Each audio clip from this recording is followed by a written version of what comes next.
ఇంకొక మాట ఏంటంటే, బ్రదర్ చక్కని మాట చెప్పారు, అది నాకు చాలా ఆనందాన్ని కలగజేసింది.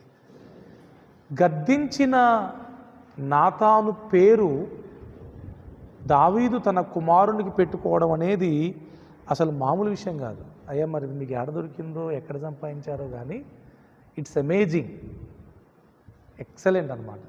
అసలు నాకే ఆ థాట్ రాలేదు, నాకే ఆ విషయం దొరకలేదు. కానీ అసలు అందుకే దావీదును దేవుడు అంతగా దీవించాడు.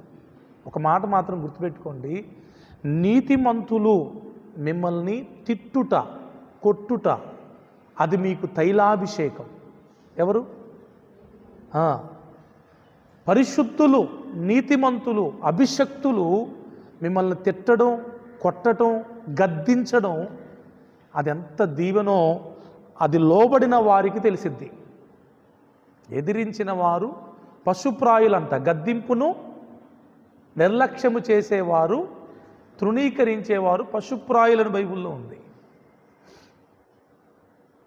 అసలు ఒక అభిషక్తుడు ఒక దైవజనుడు ఒక నీతిమంతులైన పరిశుద్ధులు మన దగ్గరకు వచ్చి మనల్ని గద్దించడమే మనకు గొప్ప భాగ్యం. అవునంటారా కాదంటారా? ఆ భాగ్యాన్ని చాలామంది మిస్ అవుతున్నారు.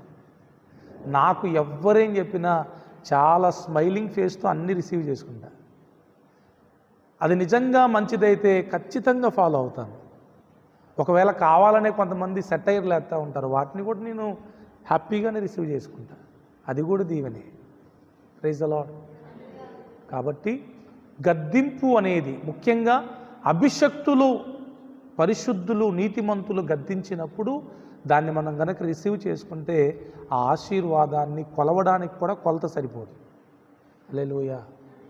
Don't reject. ఎవరైనా నిన్ను గద్దించినప్పుడు నీ మేలు కోసం, అది కూడా నీ క్షేమం కోసం నీ ఆత్మీయత కోసం నిన్ను గద్దించినప్పుడు నువ్వు దాన్ని రిసీవ్ చేసుకోవాలి తప్ప రిజెక్ట్ చేసుకోకూడదు. చేసుకుంటే నీ ఆశీర్వాదాలు నువ్వు కోల్పోయినట్టే. Praise the Lord. రైట్.